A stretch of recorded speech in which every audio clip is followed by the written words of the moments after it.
নিৰ্বাচনত জয়ী হোৱাৰ পিছত প্ৰথমবাৰৰ কাৰণে সৰ্বোদয় গাঁও পঞ্চায়তলৈ আহিছো।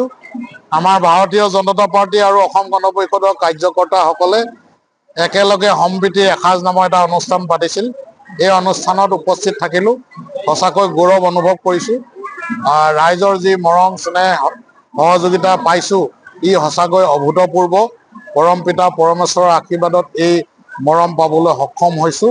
আগন্তুক দিনত আমি ৰাইজক আহ্বান জনাইছো, সকলোৱে একত্ৰিতভাৱে হাতে হাত ধৰি যাতে সমাজৰ কামখিনি কৰি যাব পৰা যায়, তাৰ কাৰণে আমি সকলোৰে সহযোগিতা বিচাৰিছো। ইতিবাচক কথা বতৰা চিন্তা চৰ্চা বিচাৰিছো আৰু গঠনমূলক সমালোচনাও বিচাৰিছো, আৰু সকলোকে সততা আৰু নিষ্ঠাৰে কামখিনি কৰি যোৱাত সহযোগিতা জনাবলৈ আহ্বান জনাইছো। নিৰ্বাচন হৈ গ'ল একমাহ, এতিয়াও নিৰ্বাচনৰ কথা নাপাতো। 29ত লোকসভা নিৰ্বাচন আছে, লোকসভা নিৰ্বাচনৰ কথা পাতিম।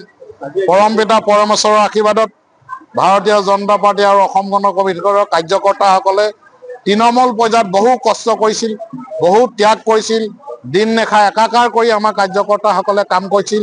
সেইকাৰণে আমি এনেকে অভূতপূৰ্ব সমৰ্থন পাবলৈ সক্ষম হলো।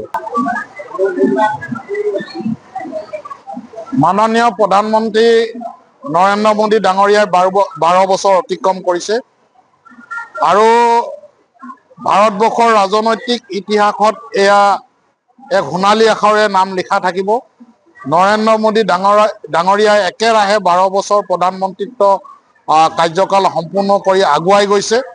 আমি ভাৰতীয় জনতা পাৰ্টি এজন কাৰ্যকৰ্তা হিচাপে এই সময়ত নৰেন্দ্ৰ মোদী ডাঙৰীয়াক আমি শুভেচ্ছা জনাইছো আৰু প্ৰধানমন্ত্ৰী নৰেন্দ্ৰ মোদী ডাঙৰীয়াৰ দীৰ্ঘায়ু কামনা কৰি ইতিমধ্যে আমি মাহমৰা বিধানসভা সমষ্টিৰ প্ৰতিটো বুথ কেন্দ্ৰত, প্ৰতিটো শক্তি কেন্দ্ৰৰ অন্তৰ্গত বুথ কেন্দ্ৰত আমি মন্দিৰ নামঘৰ মছজিদ সকলোতে আমি ধূপ চাকি জ্বলাই পৰম পিতা পৰমেশ্বৰৰ ওচৰত প্ৰাৰ্থনা জনাইছো, মাননীয় নৰেন্দ্ৰ মোদী ডাঙৰীয়া যাতে দীৰ্ঘায়ু হয়, বিশ্বগুৰু হিচাপে প্ৰতিষ্ঠা হবলৈ যোৱা যাত্ৰাত যাতে তেওঁক ভগৱানে আশীৰ্বাদ দিয়ে, তাৰ কাৰণে আমি প্ৰাৰ্থনা জনাইছো। যিকোনো খবৰৰ বাবে যোগাযোগ কৰক আমাৰ এই নম্বৰত 9181 307 221।